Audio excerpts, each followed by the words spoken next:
The concept of not feeling that I am needed or I need, that is the right concept. So how will a devotee balance the concept of responsibility and the concept that I'm not needed? So yes, good question, a very subtle point.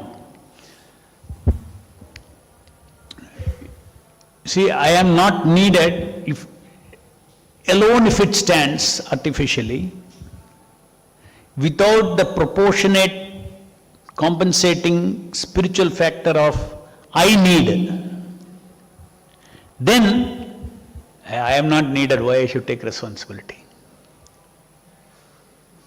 It will happen.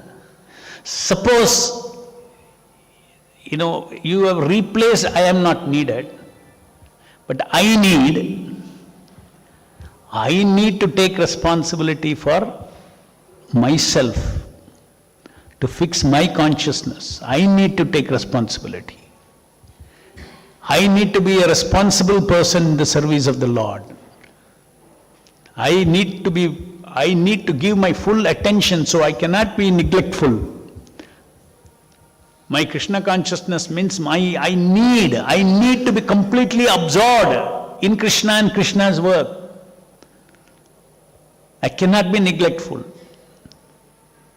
So that is the reason all these things, once we understand the philosophy of, I need or I am needed, one has to apply these things in a very balanced way, because overnight you cannot feel I am not needed. Because we are conditioned. But then we reflect and we counter that consciousness. And then we practice that.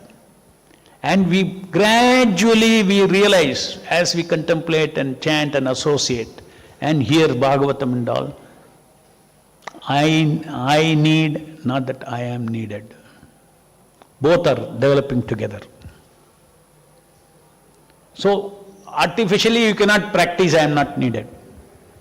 Because if you feel you are not needed, if you do not sufficiently feel I need, then you will lose your motivation to work.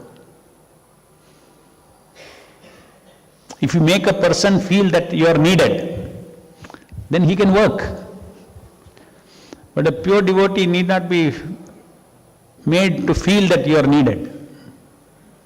So we need to make devotees feel that you are needed. If you see Prabhupada's letters to all his disciples, how much he gives that sense of, to all the disciples. You are very important, you are needed, and all those things. That he will tell from one side. The other side, he is giving us a philosophy. Practically, today I am feeding you what you need. But please go and read the philosophy and come to a stage of pure devotional service.